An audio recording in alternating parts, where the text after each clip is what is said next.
Hello everyone, कैसे हैं आप लोग। आई होप सभी लोग अच्छे होंगे, स्वस्थ होंगे और आप अपनी पढ़ाई कर रहे होंगे। और आज हम आपके सामने एक नया टॉपिक लेके आए हैं जो हमारी साइंस का रहेगा। जो हमारे रेलवे की परीक्षाएं जो होने वाली हैं ग्रुप डी की और एनटीपीसी वगैरह में जिसमें भी साइंस पूछी जानी है उसके लिए बहुत महत्वपूर्ण क्लास रहेगी। इसमें ट्रांसफार्म और क्या नाम धारिता और ट्रांसफार्म की बात कर रहे होंगे, है ना।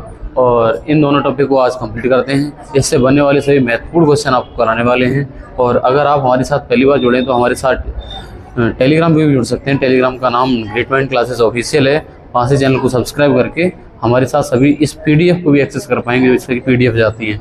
और बाकी हमारी क्लासें लगातार आ रही हैं। अगर आप इससे पीछे क्लासेस साइंस की नहीं देखे हैं तो इसी चैनल की प्लेलिस्ट में जाके उस साइंस की क्लासों को देख सकते हैं।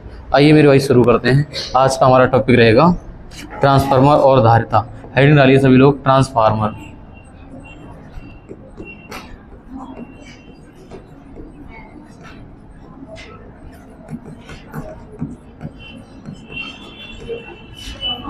ट्रांसफार्मर से बनने वाले सभी क्वेश्चन करेंगे मेरे भाई। और आ जाओ थोड़ी सी एक सेकंड दो में।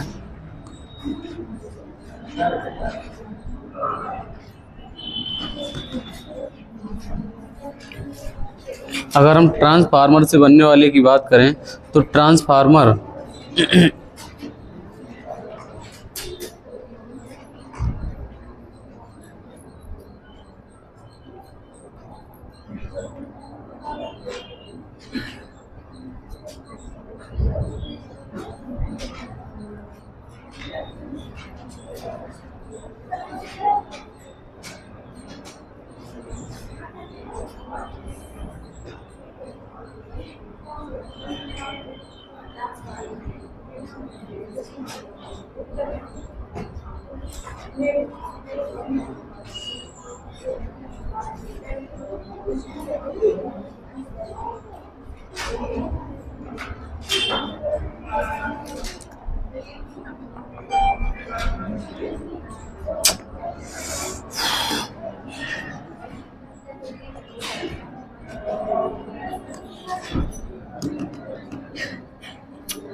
देखो मेरे भाई, इसको दोबारा शुरू करते हैं। एक सेकंड दो।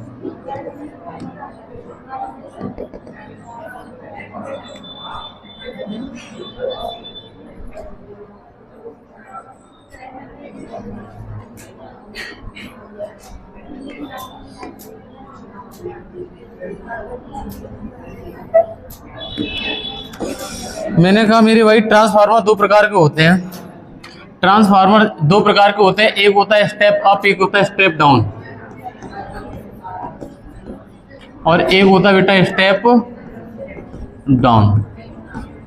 कहें तो ऊंचाई ट्रांसफार्मर और अपचाई ट्रांसफार्मर। ऊंचाई और अपचाई ट्रांसफार्मर हो गया। अच्छा, इनके काम क्या क्या होंगे? जैसा नाम है वैसा ही इनका काम रहेगा मेरे भाई। इसका मतलब ऊंचाई ट्रांसफार्मर वोल्टेज को बढ़ाता है और अपचाई ट्रांसफार्मर वोल्टेज को घटाता है मेरे भाई। अपचाई और ऊंचाई दोनों ट्रांसफार्मर का मैंने कहा नाम से मतलब चल गया। मैंने कहा अपचाई ट्रांसफार्मर वोल्टेज को कम करता है और ऊंचाई बढ़ा देता है। अच्छा, ऊंचाई बढ़ाता है कम करता है, ये काम क्यों किया गया? अगर यही डायरेक्ट हम ऐसा करते भाई सब ट्रांसफार्मर लगा दिए एक, मैंने डायरेक्ट जो मान लिया करंट हमने बनाया, जो प्रोडक्शन किया करंट का मालिक कोयला से किया। फिर मैंने कल समझा रहे थे ये वाली चीजें, हमने वैद्युत ऊर्जा का उत्पादन सिखा रहे थे। हमने कहा डायरेक्ट फ्लो करो, सीधे तार डाल दो और सीधे, कोई ट्रांसफार्मर की जरूरत नहीं है। मैंने कहा ऐसा है मेरे भाई, जो आपका मान लिया कि ये मैंने माना कि यहाँ पर हमने सॉरी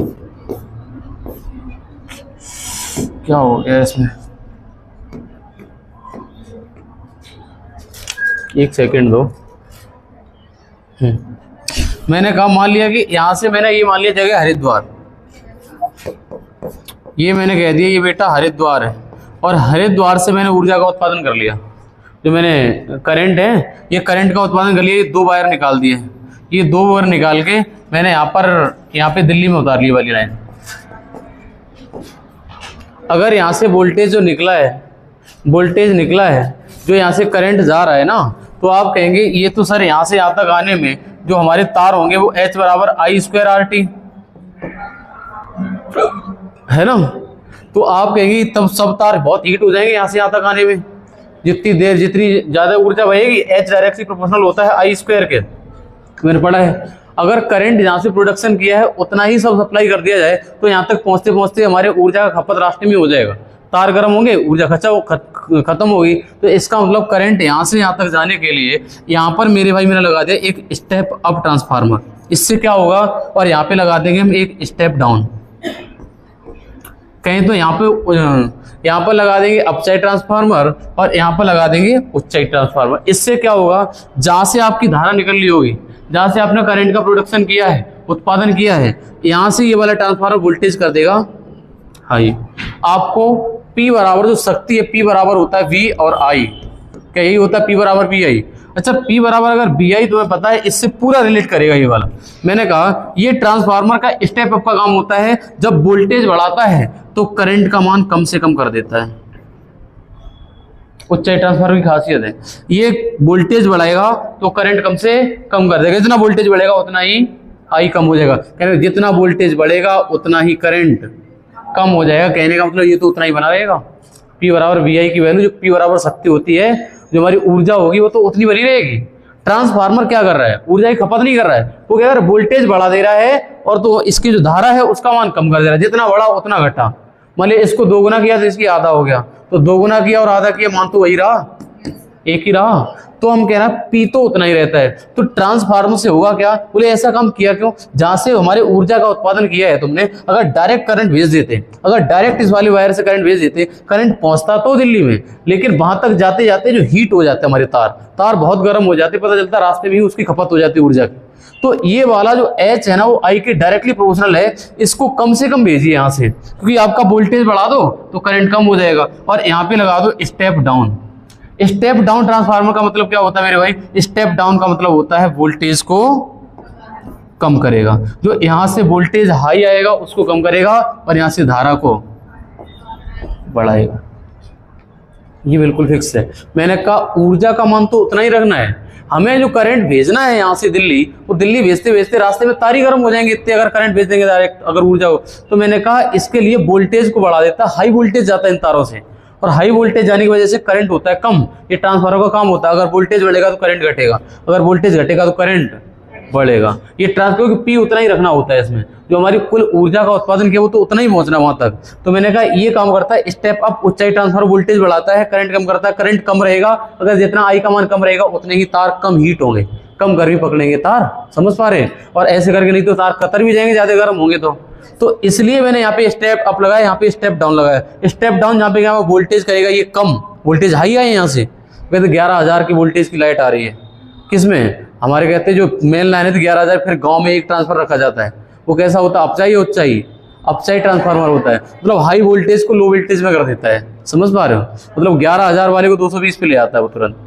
हाँ, तो वही कुछ काम है। और तार तब भी गर्म होते हैं, हीट होते हैं, लेकिन कम होते हैं। अगर डायरेक्ट करंट का फ्लो कर दिया तार बहुत गर्म हो जाएंगे। तो मैंने कहा यहाँ पर ये काम होता है। ये वाली बात समझ आनी चाहिए कि ट्रांसफार्मर अगर वोल्टेज बढ़ा दो करंट कम करता है, मतलब कुल ऊर्जा का मान उतना ही रखता है, इतना होता है, ठीक है।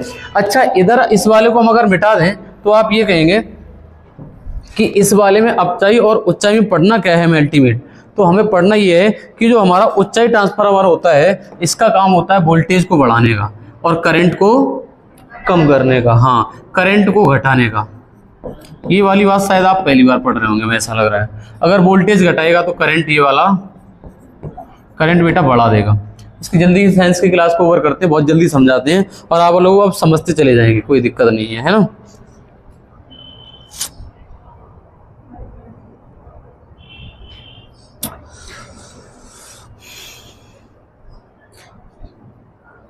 अच्छा, एक रिलेशन आता है, अगर हम ट्रांसफार्मर को बनाएं तो ट्रांसफार्मर का सिंबल पता कैसा बनेगा, ट्रांसफार्मर। चले भाई आगे थोड़ा, चलो। मैंने कहा मान लिया कि ये वाला कोयल है, ये प्राइमरी कॉइल है और ये वाली हमारी सेकेंडरी कॉइल है, ठीक है। ये हमारी हो जाएगी बेटा प्राइमरी कॉइल, प्राथमिक कुंडली, आपने पढ़ा होगा शायद हिंदी में। ये प्राइमरी कॉइल है, ये हमारी प्राथमिक कुंडली है।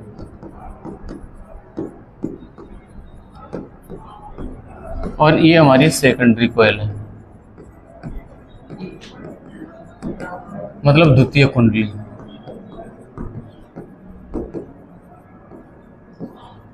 ट्रांसफार्मर में, अच्छा ट्रांसफार्मर से क्वेश्चन कैसे बनेंगे मेरे भाई? क्वेश्चन ऐसे बनेंगे कि मान लिया कि इसकी जो प्राइमरी और द्वितीय दो कॉइल होती है, इसमें ट्रांसफार्मर दो होती है, एक प्राइमरी और एक सेकेंडरी। मैंने कहा इसकी ऊर्जा होगी P1 और इसकी होगी P2, ठीक है।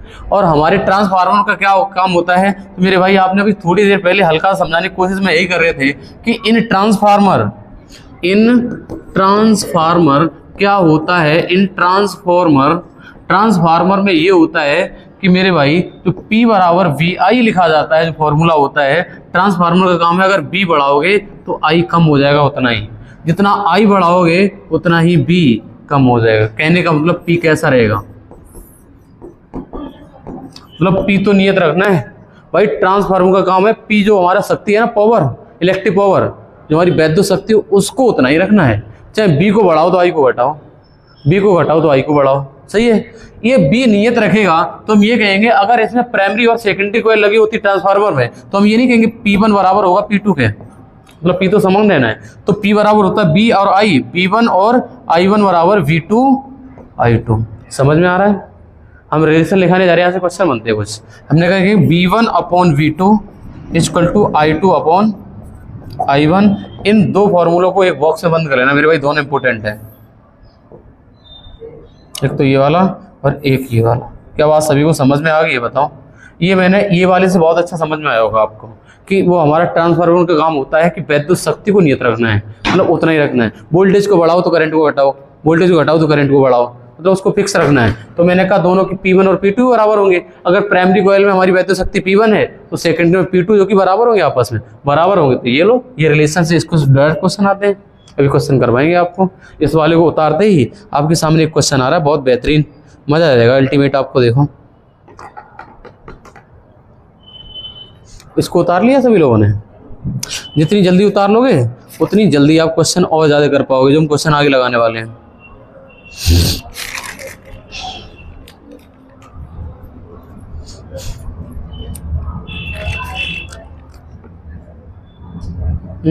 बताओ। हाँ, ये V1 बट्टे V2 बराबर I2 अपॉन I1, क्योंकि हमने V1 बट्टे V2 ले लिया, I1 को नीचे भेज दिया, ट्रांसफर किया सिर्फ पक्षांतरण करने पर। कक्षा 8 में जब पढ़ते पहली बार, पक्षांतर करने पर बड़ा ऐसा लगता है, पक्षांतर करना सीख गए हम तो। लेकिन पक्षांतर करते करते आप उस स्टेज पे आ गए हैं कि अब पक्षांतर मन ही मन में हो जाता है। पहले लिखते थे पक्षांतर करने पर, फिर पक्षांतर होता था, तो कितना मजा आता था पक्षांतर करने में। लेकिन अब तो तुरंत माइनस के प्लस जरूरत तुरंत करे, इसका उत्तर ये उस स्टेज पे हम लोग। चलो कोई नहीं, चीज़ें बदलती हैं, वक्त एक जैसा नहीं रहता मेरे भाई, वक्त बदलता है, बदलेगा, आप भी बदल देंगे अपने वक्त को। आपके सामने क्वेश्चन लगाने जा रहे थे, ठीक है मेरे भाई। क्वेश्चन हम लगा रहे हैं इलेक्ट्रिसिटी में, करंट इलेक्ट्रिसिटी के क्वेश्चन बना रहे हैं। फिजिक्स बाई शिवनीश, ये रहा इलेक्ट्रिसिटी पे आता मेरे भाई। और इसमें प्रश्न आपका कौन सा हो सकता है? ये वाला, सॉरी गलत है क्या, क्वेश्चन लगा नहीं है क्या? हमें लगता है प्रश्न आया नहीं है। ओके, प्रश्न को लिखना पड़ेगा हमें। ओके, क्वेश्चन को लिखते हैं हम एक बार।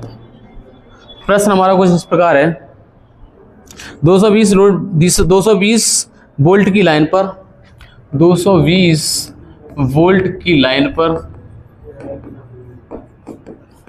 220 वोल्ट की लाइन पर एक आदर्श ट्रांसफार्मर का उपयोग एक आदर्श ट्रांसफार्मर का उपयोग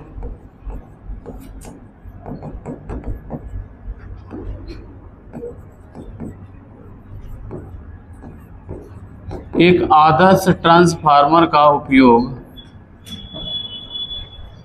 110 वोल्ट पर 2 एम्पीयर की धारा देने के लिए किया जाता है। 110 वोल्ट पर 2 एम्पियर की धारा 2 एम्पियर की धारा देने के लिए किया जाता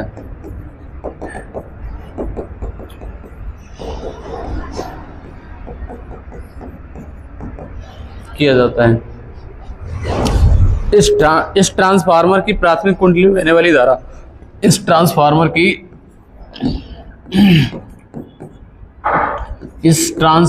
की प्राथमिक कुंडली में बहने वाली धारा, प्राथमिक कुंडली में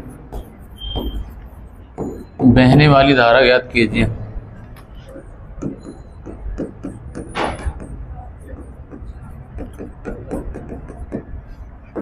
मेरे भाई, अगर कोई भी बच्चा ऐसा होगा जो देख के समझ जाएगा यार इसमें अगर हम V और I के रिलेशन से भी जाएं, हमारा ट्रांसफार्मर कांस्टेंट क्या रहता है, इलेक्ट्रिक पावर, वैद्युत शक्ति उतनी रहनी है। तो मेरे भाई अगर V को चेंज कर रहा है तो I में भी उतना ही चेंज आ रहा होगा।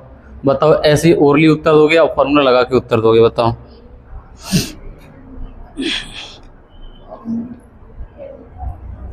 कितना उत्तर आएगा? हाँ, ऑप्शन हो रहे हैं इसके, 2 एम्पियर,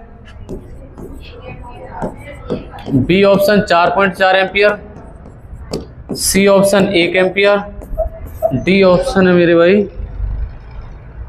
मोर देन वन। कहने का मतलब एक से अधिक ऑप्शन सही है। ई वाला नन ऑफ दी, ये आपका वीपीएससी का पेपर में आया हुआ क्वेश्चन है। ये प्रश्न आया था मेरे भाई वीपीएससी, जो आपकी परीक्षा हो रही है शिक्षक भर्ती वाली, उसमें आया था। अब मेरे ये बताओ, हम ये तो कहेंगे प्राइमरी कॉइल की P1 बराबर होगी सेकेंडरी कॉइल की P2, तो आएगी P बराबर V1 I1 बराबर V2 I2। तो आप ये कहेंगे सर जी हमें B2 I2 दे रखा है, B2 I2 दे रखा है, 110 वोल्ट पे कितना निकल रहा है, 110 वोल्ट पे बेटा निकल रहा है 2 एम्पियर। तो यहाँ पर कर देंगे 110 वोल्ट पर 2 एम्पियर की धारा आ रही है। तो इधर मैंने कहा वोल्टेज था जब 220, तब I कितना होगा? तो मैंने कहा I बराबर हो जाएगा 110 गुणे 2/220, 2 से काटो 110, 110 से 110, I बराबर कितना आया? हम अभी थोड़ी देर पहले एक बात बोले थे, इस वाले क्वेश्चन को ओरली भी किया जा सकता है। अगर हमारे प्राथमिक और द्वितीय कुंडली की बात हो रही है, अगर इस प्राथमिक कुंडली में 220 वोल्टेज है, कितना बेटा? 220 वोल्टेज है, और वोल्टेज को तुमने आधा किया, वोल्टेज को आधा किया है, तो भाई साहब करंट कैसे होगी? दोगुनी हुई होगी। अगर वोल्टेज आधा किया है तो करंट जो होगी उसकी कितनी होगी? कोई करंट होगी उसकी दोगुनी होगी। दोगुनी कितनी है? 2 ही है। तो इसका मतलब यहाँ पर कितना होगा? 1 एम्पियर। कुछ करना ही नहीं था, डायरेक्ट क्वेश्चन था कि अगर वोल्टेज आधी करी है तो इसमें कांस्टेंट क्या रहता है? इलेक्ट्रिक पावर, वैद्युत शक्ति नियत रहती है। तो मैंने कहा इसको B को जितना गुना करोगे, इसकी आधी करी तो उसकी दोगुनी हो जाएगी। उल्टा होता है रिलेशन। ये तो कह रहा P बराबर होता है बेटा VI। अगर B को तुमने दोगुना किया है तो I कितनी हुई होगी? 1/2 गुनी, और 1/2 गुनी का मान कितना दे रखा है? 2 एम्पियर। इसका मतलब 1 गलत बोल रहे हैं, वोल्टेज को आधा किया है, वोल्टेज को आधा किया है, वोल्टेज को आधा किया है, तो ये बढ़ेगा ना। तो ये 2 गुना मान दे रखा है I का। अगर I का 2 गुना मान 2 है तो 1 गुना कितना होगा? 1। इतना सिंपल था क्वेश्चन। अच्छा, आपके सामने एक क्वेश्चन बहुत बेहतरीन लगाने जा रहे हैं। ये वाले क्वेश्चन आप देखेंगे बहुत से लोग कराते नहीं है। ये प्रश्न बहुत अच्छा है, हमें अपनी तरफ से अच्छा लग रहा है, इसलिए आपको कराने जा रहे हैं। देखो, बहुत बेहतरीन क्वेश्चन। ये वाला क्वेश्चन देखते ही लोग ये कहते हैं अरे यार कहाँ ये क्वेश्चन करवा रहे हो। ये वाला क्वेश्चन दिमाग माथा पच्ची बहुत है इसमें। एक बार पढ़ के देखो क्या है इसमें।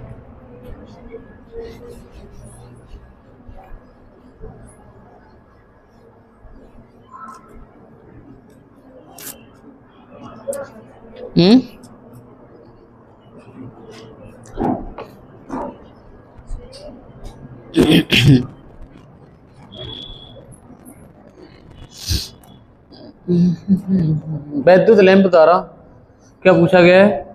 वैद्युत लैंप द्वारा त्वरित सीमा के भीतर होगी। त्वरित सीमा यार मैंने आपको कराई थी, याद करो, याद है? पता है इसका लॉजिक बताए थे? अरे कराया एक क्वेश्चन मैंने ऐसा, याद करो, प्रतिरोध वाले में। मैंने कहा P बराबर फॉर्मूला क्या होता है? B और I। सही है। ये बोल रहा है कि अगर हमारा दे रखा है कि इस वोल्टेज में B का मान 6 और प्लस माइनस 0.1 हो सकता है, मतलब यही तो एरर है 0.1, मतलब B वोल्टेज का मान या तो 5.9 है या 6.1 है, यही तो कह रहा है। और कह रहा है इससे गुजरने वाली धारा का मान या 4.2 होगा या फिर 3.8 होगा, ये तो कह रहा है। अच्छा और आगे देखो, ये कह रहा है अगर P बराबर VI को ध्यान में रखते वैद्युत लैंप द्वारा त्रुटि की सीमा। अच्छा लैंप द्वारा P में कितनी त्रुटि आ जाएगी, मैंने कहा इसका मैंने ये कराया था, मैंने कहा डेल्टा P अपॉन P हो जाता है और इंटू 100 बराबर डेल्टा V अपॉन V हो जाएगा into 100 plus delta I upon into 100। ये त्रुटि होती है जो डेल्टा लिखा हुआ है, जो त्रुटि मान होता है कितना त्रुटि, जैसे इसमें त्रुटि 0.1 की 0.2 की है और यही तो त्रुटि P में पूछ रहा है, P में पूछ रहा है। अगर हमें ये बताओ बेटा इस वाले में V का मान 6 वोल्ट तो पक्का है, त्रुटि को छोड़ दें, और I का मान कितना है 4, तो P बराबर VI निकाल देना। तो P बराबर 6 गुणे 4 बराबर कितना आएगा 24 वाट। क्या ये बात तुम्हें पल्ले पड़ी, P का मान 24 वाट आ गया। अच्छा अब हमें ये बता दो इस वाले फॉर्मूला में पुट करते हैं तुम्हें क्या दिक्कत है, डेल्टा P का मान ही तो निकालना, यही तो पूछ रहा है कि ध्यान में रखते वैद्युत लैंप द्वारा त्रुटि सीमा के भीतर होगी, त्रुटि कितनी हो सकती है P में। तो मैंने कहा इसका मान हो जाएगा, आप कहेंगे delta P upon P into 100 बराबर, सॉरी रख दो वैल्यू, P की मान कितना है 24 और डेल्टा V का मान कितना रखा है 0.1 और V का मान कितना है 6, यही है। अच्छा गुणा 100 है, गुणा 100 आपको लग रहा हो कट जाएगा आगे चल के, डेल्टा I का मान 0.2 है और अपॉन 4 और गुणा 100, दोनों साइड कॉमन होकर कट जाएंगे, दिख रहा है आपको। और इस 100 यहाँ से भी कॉमन आएंगे, इधर भी 100 है, कट जाएंगे, ये देखो काट रहे हैं, इस वाले को काट दो, ये वाले काट दो, ये वाले काट दो, तो ये हो जाएगा delta P upon P, delta P upon 24 बराबर हो जाएगा 1/6 प्लस 2/4, यहाँ पे दशमलव के बाद एक 0 बढ़ जाएगा, सही है। अच्छा इसमें अगर लासा की बात करें तो हो जाएगा 120 लासा हो जाएगा, 6 दूनी 12, 4 3 दूनी 6, ये तो होगा, ये हो जाएगा 8/100, तो ये हो जाएगा डेल्टा P अपॉन 24 बराबर 8/120 और ये बेटा हो जाएगा हमारा 12 एकम 12 और 12 दूनी 24 और 8 दूनी 16/10 यानी 1.6। तो P में एरर कितना आ जाएगा, डेल्टा P हो जाएगा प्लस माइनस का 1.6। अगर P का मान पूछता, क्या अगर ये ना पूछता त्रुटि, तो P का मान बता कितना बता दे बेटा, P का मान 24 और प्लस माइनस का 1.6। क्या मेरी बात आपको पल्ले पड़ रही है बताओ। लेकिन उसने पूछा क्या है, ये पूछा है वैद्युत लैंप द्वारा त्रुटि सीमा क्या होगी, तो त्रुटि सीमा निकलेगी इसकी, सर यही पूछा है, त्रुटि सीमा 24 प्लस माइनस 1.6, ये वाला आंसर हो जाएगा। देखो ऐसे वाले में ध्यान ये रखना है, जो फॉर्मूला होता है इस P और BI में लिखा तो गुणा वाला भी से प्लस लगा दो, डेल्टा B मतलब समथिंग बटे समथिंग, अगर B है तो delta B upon B, I है तो delta I upon I, delta P upon P, ऐसे करके करना है। समझ में आ गया। एक क्वेश्चन और लगा रहे, अगर आप उसको भी कर पाते तो हम समझ जाएंगे आप 100% मेरी चीजें समझ गए हो। थोड़े से आगे आ जाओ, हेडिंग लगाइए कैपेसिटेंस ऑफ कंडक्टर।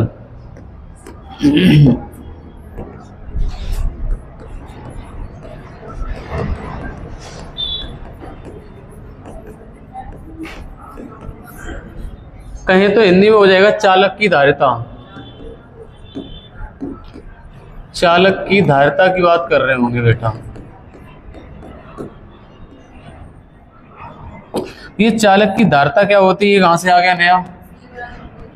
हाँ ये आपने पुराना पढ़ रखा है, जो सी आपके सर जी ने पढ़ाया होगा क्लासों में। भाई आपको याद है कि चालक की धारिता हम पढ़े हैं, सी होती है, इसको श्रेणी और समांतर क्रम में उल्टा कर देना है प्रतिरोधों से, इतना सभी बच्चों को पता होगा। लेकिन हम आपसे पूछना ये चाह रहे हैं, what is the actual meaning of capacitance. क्या होती है धारिता, चालक की धारिता। चालक की धारिता मेरे भाई ये होती है कि मान लिया कि अगर कोई मान लिया ये वाला कोई चार्ज, इसकी परिभाषा हम एक शब्द में कहें तो ये कहेंगे चार्ज धारण करने की क्षमता, है ना। मैंने कहा कोई अगर चालक है, मान लिया ये वाला चालक है, अगर इसके ऊपर चार्ज होगा, अगर ये चालक है तो इसके ऊपर चार्ज होगा ना, वो इसकी सरफेस एरिया पे होता है। क्या कहते हो, जो चार्ज होता है Q, जो चार्ज बेटा Q होता है, ये आपकी सरफेस एरिया पर होता है। किसी भी चालक पे चार्ज होता है, जो आवेश होता है वो उसकी सरफेस पर होता है, और ये सरफेस पर चार्ज कितना लोड हो सकता है, ये कितनी इसकी क्षमता है अपने ऊपर चार्ज सहन करने की। मैंने कहा बढ़ाते जा रही मैं तो, एक लेयर और लगा दी भाई।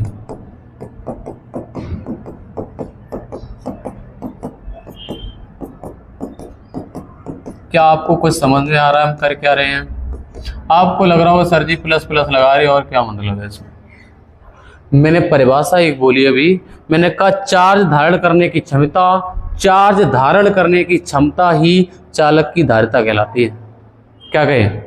चार्ज धारण की, चार्ज कहें तो आवेश,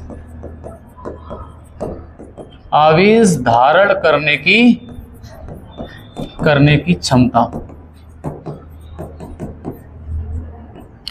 आवेश धारण करने की क्षमता क्या कहलाती है? उस चालक की धारिता। ये बताओ इसके ऊपर चार्ज बढ़ता जाएगा, फिर इसके बाद एक टाइम वो आएगा वो चार्ज इस पे कंट्रोल नहीं होगा, इसके ऊपर ज्यादा चार्ज होने पर चार्ज इधर से उधर जाने लगेगा। जितना चार्ज बढ़ेगा, जब चार्ज बढ़ेगा, आपने पढ़ा होगा विभवांतर। विभवांतर क्या होता है? किसी चार्ज को, किसी पॉइंट चार्ज को एक स्थान से दूसरे स्थान तक ले जाने में जितना कार्य करना पड़ता है वही विभवांतर कहलाता है। मैंने कहा अगर थोड़ा चार्ज है तो इसकी सरफेस पर रहेगा, और बढ़ाओगे चार्ज, और बढ़ाओगे, जब ओवरलोड चार्ज होगा तो चार्ज इधर से उधर गति करने लगेगा, चार्ज एक स्थान से दूसरे स्थान पर जाएगा। तो तुम ये कह सकते हो जितना Q होगा वो डायरेक्टली प्रोपोर्शनल भी होगा विभवांतर के। तो चार्ज बढ़ाओगे तो इसका विभवांतर बढ़ना शुरू हो जाएगा। क्या कहते हो? मैंने कहा किसी चालक के ऊपर जो चार्ज है बढ़ाते जाओगे, जब ज्यादा चार्ज हो जाएगा फिर वो चार्ज गति करना शुरू कर देगा। समझ पा रहे हो? जब चार्ज गति करेगा तो गति करता है, जब कोई चार्ज करता है उसी को तो विभवांतर कहते हैं। मैंने कहा इसका मतलब Q डायरेक्टली प्रोपोर्शनल होगा किसके? B के, और Q को इस प्रोपोर्शनल को हटाओगे Q बराबर आ जाएगा C, और यही C होती है हमारी धारिता, यानी C बराबर हो जाएगा Q अपॉन B। और इसको उतार लो, अगर इसके बेटा ऐसा यूनिट की बात करें तो इसकी ऐसा यूनिट होती है फैरड। क्या होती है? फैरड। ये लिख के आता है, कभी भूलना नहीं है, और इंग्लिश में लिखा होता है FARAD, या फिर एक यूनिट और हो सकती है कूलाम प्रति वोल्ट। दोनों यूनिट याद रखनी है मेरे भाई, कूलाम प्रति वोल्ट इसकी यूनिट, और एक फैरड होती है। शायद हम भी पहले नहीं जानते होंगे कि ये होता क्या है। चालक की धारिता पढ़ते रहे, लेकिन धारिता का मतलब होता है किसी कंडक्टर, किसी चालक के ऊपर चार्ज कितना धारण हो सकता है, उसकी क्षमता होती है। चार्ज धारण करने की क्षमता ही तो धारिता कहलाती है। समझ पाए? अगर समझ में आ गया है तो आपके सामने एक क्वेश्चन ला रहे हैं हम, उन तीनों क्वेश्चन को करके दिखाना एक बार। देखो, हाँ एक बार इसकी विमा की बात कर रहे हैं, धारिता की विमा, ये भी कर लो, अच्छा रहेगा, ज्यादा बेहतर। मैंने कहा धारिता की विमा बताओ, कौन सा बच्चा ऐसा है जो धारिता की विमा बता पाएगा? और हमें लगता बहुत से बच्चों को फॉर्मूले याद होंगे, उससे हो जाएगा। C बराबर है हमारा Q अपॉन B, और Q बराबर क्या होता है? AT।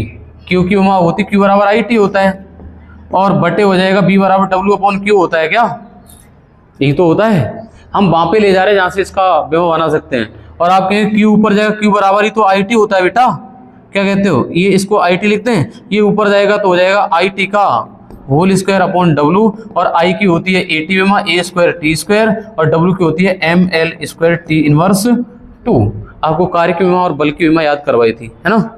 कार्य की विमा और बल की विमा याद करवाई थी मेरे भाई। तो ये ऊपर जाएगा M इनवर्स हो जाएगा L की घात माइनस का 2, T की घात ऊपर जाएगा 4 हो जाएंगे, और A की घात 2। ये किसकी विमा निकल आई बताओ? ये निकल आई बेटा इस धारिता की विमा। M की घात -1, 2 की L की घात -2, T की घात 4 और A की घात 2। सभी बच्चे निकाल सकते हैं। हमने कहा ये विमा मैंने पहले छुड़वा दी थी जब आपको यूनिट और डायमेंशन वाला चैप्टर। हमने कहा जैसे जैसे साथ साथ आते जाएंगे हम साथ साथ विमाएं निकलवाते जाएंगे। सही है? समझ में आ गया होगा। तो अब हम आपके सामने अगला क्वेश्चन ला सकते हैं, इसको उतार लो तुरंत। अच्छा ये C कहाँ है? ये पता है, जहां पर C है ना, ये यहाँ पर लिख देना, जहां C बराबर चालक की धारिता है, C बराबर चालक की धारिता, कैपेसिटी हो जाएगा capacitance of conductor, capacitance of conductor है C। अगर इसको आप समझ गए हो तो हम क्वेश्चन लाएं क्या?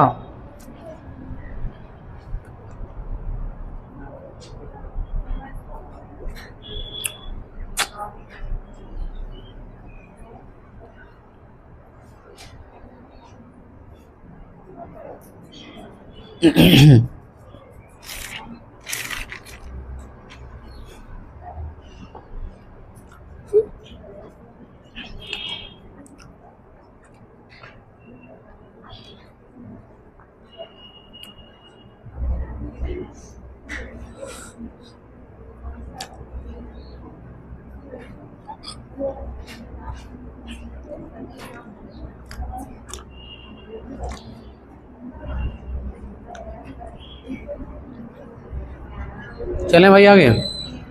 देखो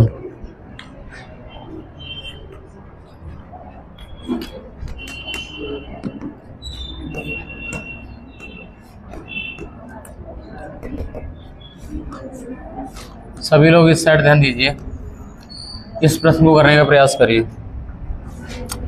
बताओ।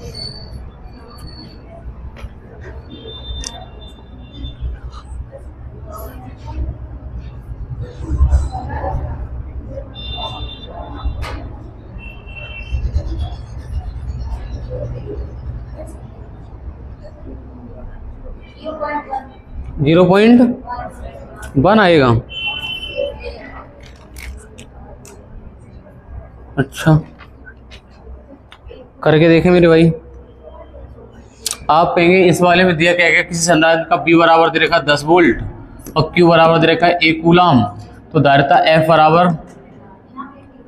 बराबर Q अपॉन V, तो 1/10 आंसर आएगा 0.1 फैरेड। ऑप्शन हो जाएगा सी वाला। अगला क्वेश्चन करके दिखाइए मेरे भाई।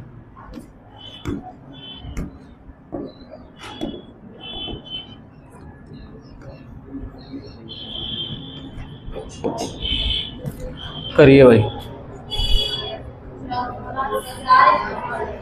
ये बोला है कि वैद्युत आवेश के संचित करने के लिए प्रयुक्त उपकरण के रूप में जाना जाता है। देखो ना, परिभाषा जैसी लिखा है वैसा लिखा, विद्युत आवेश को संचित करने की प्रयुक्त उपकरण को किस रूप से जाना जाता है? दैट इज कैपेसिटर, संधारित्र हो जाएगा। क्या हो जाएगा? संधारित्र। अगर ये वाला क्वेश्चन कर दिया तो अगला तो आप यूं ही कर देंगे, क्योंकि अगला हमारा त्रुटि से संबंधित क्वेश्चन है। इसको करके दिखा दो। सभी बच्चे कर देंगे जहां तक हमें लगता है। देखो करना मेरे भाई।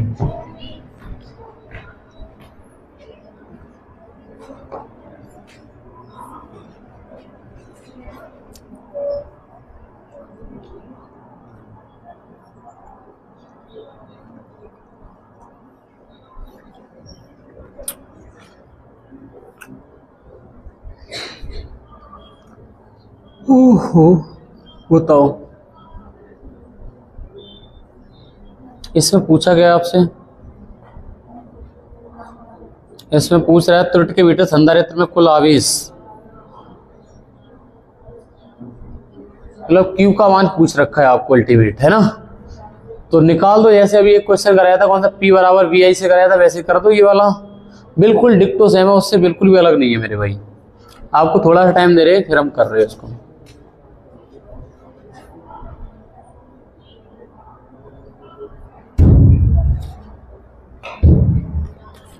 देखो देखो इसमें बेटा देख क्या रखा है, तो आप यही कहेंगे इस वाले क्वेश्चन में जहां तक हमें दिखाई दे रहा है, इस C का मान दे रखा है 2 × 10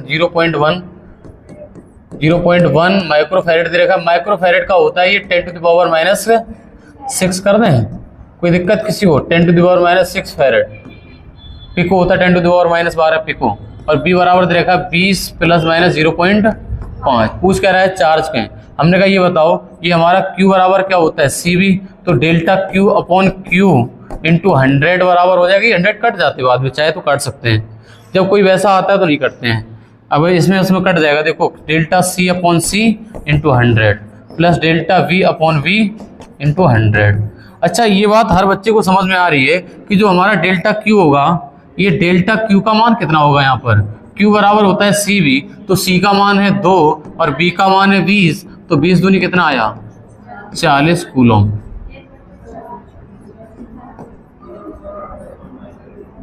Q बराबर 40 कूलम आ गया, तो हम कहेंगे डेल्टा Q अपॉन 40, ये 100 से 100 काट दें सब, बराबर डेल्टा C बोलो।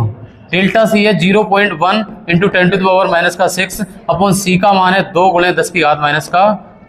ये कट जाएंगे, सॉरी ये इससे कट जाएंगे, प्लस डेल्टा बी का मान कितना है 0.5। अरे डेल्टा बी नहीं दिख रहा है क्या, फिर बोलो ना साथ साथ। डेल्टा बी का मान ये हो गया, बी का मान कितना है 20, तो ये हट जाएगा 200 हो जाएगा, 5 चौको 20 40 हो जाएगा बटे में, सही है। ये हट जाएगा 0.1/20 आ जाएगा, तो डेल्टा क्यू अपॉन 40 बराबर हो जाएगा 1/20 प्लस 1/40। ये हो जाएगा ला 7 40 हो जाएगा, 20 2 प्लस 1 बराबर डेल्टा क्यू अपॉन 40। 40 से 40 कट जाएगा, डेल्टा क्यू बराबर कितना निकल के आ गया, डेल्टा क्यू आ गया हमारा 3 के बराबर। मतलब क्यू में एरर होगी वो +-3 की होगी। अगर कुल चार्ज पूछा है तो त्रुटि के भीतर संधारित्र का कुल आवेश मैंने कहा वो 40 और ± का 3। क्यों गड़बड़ हो गया कहीं पे, हाँ गलत हो गया, पता कहाँ पे हुआ गलत। जो हमने Q की वैल्यू ली थी आगे वाली, ये गुणा में -6 और था, तो 2 गुणा -6 यहाँ पे छूट गया 10 की घात -6, तो ये हो जाएगा 40 गुणे 10 की घात -6। ये जहाँ पर वैल्यू लगाई होगी सब जगह गलत हो गया है।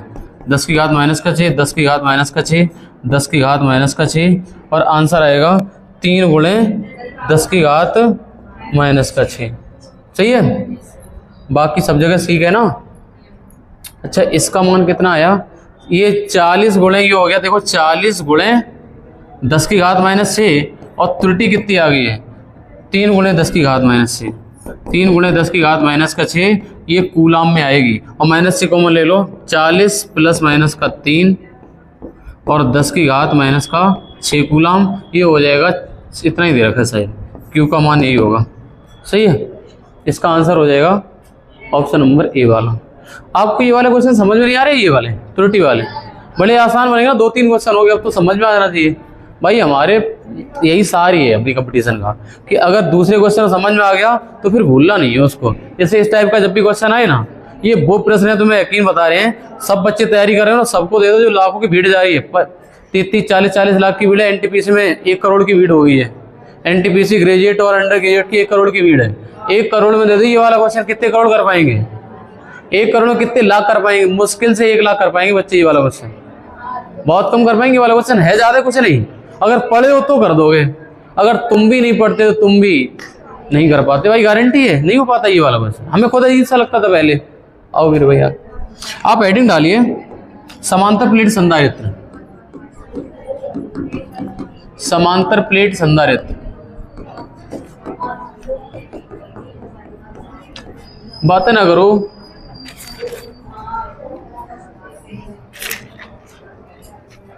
पैरेलल प्लेट कैपेसिटर,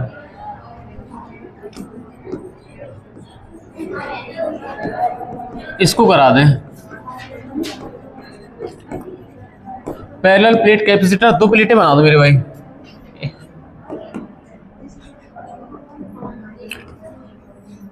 अगर हम 2 प्लेटें बना दें बेटा, और इसके एरिया की बात करें, मान लिया इसका एरिया ए है और इसका एरिया ए है, 2 समांतर प्लेट संधारित्र हैं, और इसके बीच में जो स्पेस है ना बेटा, इसमें फ्री स्पेस है, निर्वात है इसके बीच में। इसके बीच में अगर हम कहते हैं ये निर्वात है, फ्री स्पेस है। ये कैसा है, निर्वात है। और मैंने कहा इन प्लेटों का क्षेत्रफल ये है, इन प्लेटों का क्षेत्रफल ए है। तो इसके बीच में जो इन चालकों की धारिता होगी ना, जो इन चालकों की धारिता होगी वो इन प्लेटों के क्षेत्रफल के समानुपाती, और इन प्लेटों के बीच की दूरी जो डी होगी उसके होगी व्युत्क्रमानुपाती। See directly proportional to 1/d, सही है। इतनी जितनी ये दूरी कम करोगे उतनी ही धारिता बढ़ती जाएगी। ये 2 प्लेटें जितनी पास आएंगी, ये 2 प्लेटें जितनी पास आएंगी, कहने का मतलब बेटा ये हुआ, आप इस वाले से जितना डी कम होगा उतनी धारिता, जितना क्षेत्रफल ज्यादा होगा उतनी धारिता ज्यादा होगी। अरे डायरेक्टली प्रोपोर्शनल है, ये इनवर्सली है। अच्छा, from equation first and second, from first and second अभी पूरा करा रहे। सी डायरेक्टली प्रोपोर्शनल हो जाएगा A/D, और सी बराबर हो जाएगा ε0 A/D। इससे क्वेश्चन आते हैं बहुत सारे समांतर प्लेट संधारित्र से। ये बोलता है क्षेत्रफल बढ़ा दिया जाए, बताओ तो धारिता पे क्या फर्क पड़ेगा। भाई एरिया बढ़ाओगे प्लेटों का, धारिता बढ़ जाएगी। अगर ये बढ़ाओगे दूरी तो धारिता कम हो जाएगी ना, अगर ये बढ़ाओगे तो ये घट जाएगी। इनवर्सली प्रोपोर्शनल है। अच्छा, अभी एप्सिलॉन नोट क्या है? निर्वात की वैद्यशीलता। जहां एप्सिलॉन नोट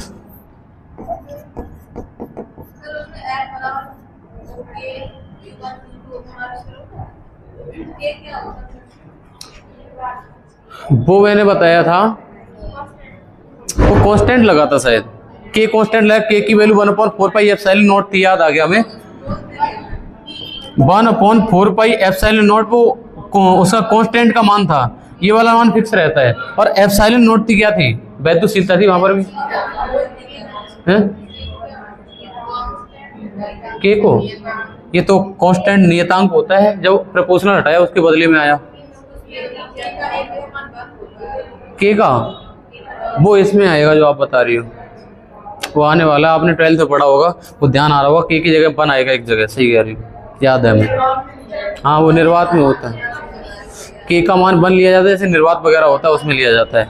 इसमें लिख देना, जहां एप्सिलॉन नोट बराबर permittivity of free space, permittivity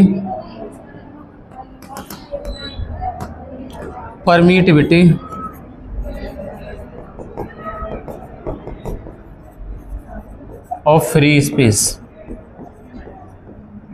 निर्वात की वैद्यशीलता।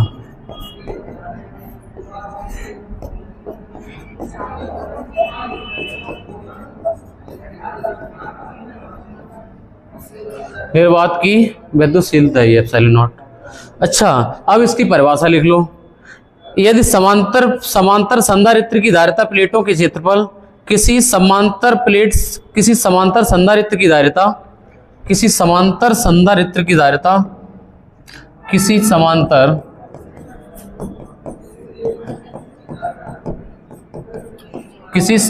प्लेट संधारित्र की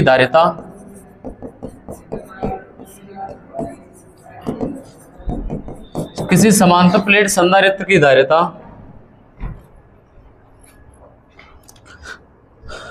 प्लेटों के क्षेत्रफल और प्लेटों के बीच की दूरी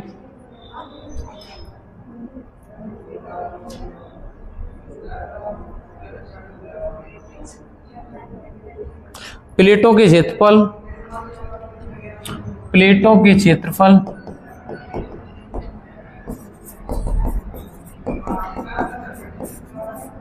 कोमा प्लेटों के बीच की दूरी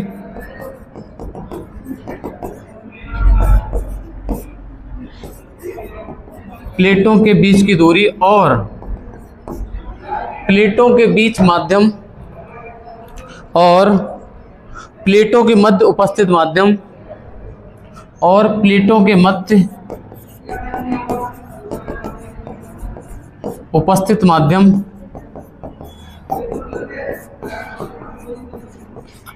माध्यम पर निर्भर करता है। मेरे भाई इस वाले को थोड़ा सा हाईलाइट कर लेना, ये वाला डायरेक्ट बनते हैं यहां से क्वेश्चन। ये धारिता होगी, मैंने कहा ये किस किस पे डिपेंड कर रही है? किसी समांतर प्लेट संधारित्र की धारिता होगी, किसी समांतर प्लेट संधारित्र की धारिता पहले तो उस प्लेट के क्षेत्रफल, उन प्लेटों के बीच की दूरी और इसके बीच के माध्यम पे डिपेंड करती है। कहे तो क्षेत्रफल के समानुपाती, दूरी के व्युत्क्रमानुपाती और बीच में एप्सिलॉन नॉट तो कांस्टेंट बीच में लगता है इनका। अच्छा, ये वाली बात अगर समझ में आ गई है तो आप डालिए सीरीज और पैरेलल कॉम्बिनेशन। अच्छा, इसमें अगर हम इसका सी का मान निकालें तो किधर गया? जो यहाँ पर अगर हम कहें सी का मान क्या होगा? अगर एक गोला है तो see directly proportional to are होगा। इस गोले की त्रिज्या जितनी ज्यादा होती जाएगी उतना ही चार्ज ज्यादा बन जाएगा इस पे। ये छोटा कर दोगे चार्ज कम हो जाएगा, बढ़ा दो इसका सरफेस तो चार्ज है ना जो इसकी धारिता होती है वो त्रिज्या के समानुपाती, और ये लगता है सी बराबर 4 पाई एप्सिलॉन नॉट। यहाँ पे शायद लिखाना भूल गए थे हम, ये वाला लिख देना वहां पे।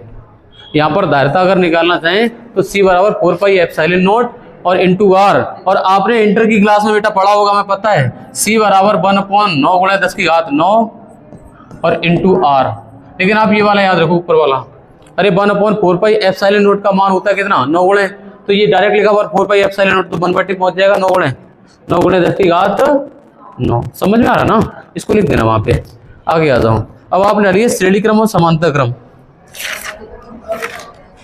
हाँ, प्रतिरोधों का उल्टा हो जाएगा। बस श्रेणी और समांतर क्रम और करा दें, बस 2 लाइन है, श्रेणी समांतर कुछ है ही नहीं, है ना, वो हम ही कराएंगे, डोंट वरी। वो तो मैं अपने मन से कराना है, जो कराना है, हम पता है क्या क्या पढ़ाना है अभी, डोंट वरी, बिल्कुल बेफिक्र रहिए आप। हमें कब सिलेबस को जल्दी कराना है, कब नहीं कराना है, आप देखते रहिए। यहाँ पे डालिए श्रेणी क्रम और ये होता है समांतर क्रम। इधर देखो, अच्छा श्रेणी क्रम में प्लेटें ऐसी जुड़ेगी,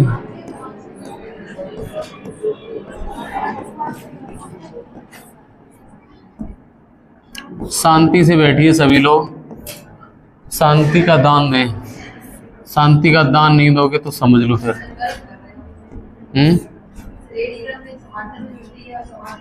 सही जोड़ रही बेटा, वो यही सही है, हाँ बेटो यही वाला सही है। ये प्रतिरोधों में होता है मान, वो वैल्यू होती है उल्टी। ये होगा श्रेणी क्रम में 1/C इक्विवेलेंट बराबर 1/C1 प्लस 1/C2 प्लस 1। अरे श्रेणी क्रम का मतलब तो होगा सीधा सीधा जोड़ना श्रेणी में, और लेकिन ये मान होगा ये वाला, ये उल्टा होता है। प्रतिरोधों में क्या होता है, R बराबर R इक्विवेलेंट बराबर R1 प्लस R2 प्लस इसका उल्टा हो जाता है। अच्छा इस वाले में देखो, इस वाले में हो जाएगा C इक्विवेलेंट बराबर C1 plus C2 plus C3, और इसका R का रहता है 1/R इक्विवेलेंट हो जाएगा 1/R1 plus 1/R2 plus 1/R3। सही है, श्रेणी समांतर समझ में आ गया। एक क्वेश्चन देख लो यहीं पे तुरंत, इसके बाद हम ज्योग्राफी पढ़ा रहे होंगे, डोंट वरी। हमें पता है आपको सिलेबस की बहुत चिंता है, और आपसे ज़्यादा हमें चिंता रहती है आपकी सिलेबस की, इस बात के लिए आप बेफिक्र रहिए बेटा।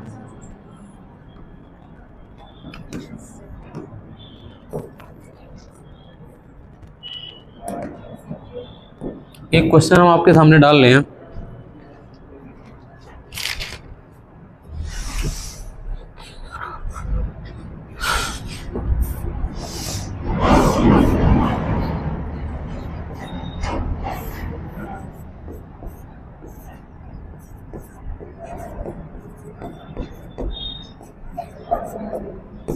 बताओ ए और बी के बीच में तुल्य धारिता, ए और बी के बीच में तुल्य धारिता निकाल पाओगे बेटा, बताओ। ए और बी के बीच में तुल्य धारिता निकालने जाओगे तो ये श्रेणी क्रम में जोड़े हैं, पहले इनको करोगे तो ये 20 और 30 फैरेड है ना, ये श्रेणी क्रम में है। अगर श्रेणी क्रम का इक्विवेलेंट निकालोगे तो 1/20 प्लस 1/30 बराबर 1/C, तो ये हो जाएगा 60, 20 3 60, 30 दूनी 60, 1/C, 3 2 5, 12 5 60, 1/12 बराबर 1/C, तो इसका आ गया बेटा 12। कितना आ गया, इसके समांतर क्रम में हो जाएगा 12 फैरेड और 8 फैरेड, तो C इक्विवेलेंट निकलेगा हमारा 12 प्लस 8 बराबर कितना हो जाएगा। ये शायद सभी बच्चों को समझ में आएगा, 20 फैरेड, मतलब प्रतिरोध का उल्टा चला लो, बाकी सब वही है कैलकुलेशन। सही है, और कुछ बच्चा मेरे भाई। अब इसमें आपके सामने हमें कराना है जो VRMS और IRMS वैल्यू होती है वो वाली। चलो हम ऐसा करते हैं, इसको यहीं पर रोक दें, ठीक रहेगा ना। कितनी देर होगी क्लास, चलो रोक देते हैं मेरे भाई, इस वाली क्लास को यहीं पर रोक देते हैं। अब आप बुक खोलिए। चलो थैंक यू, ऑनलाइन जुड़े हुए प्लीज़ आप लोग सपोर्ट करते रहिए ऐसे ही, और हम क्लासें आपको देते रहेंगे।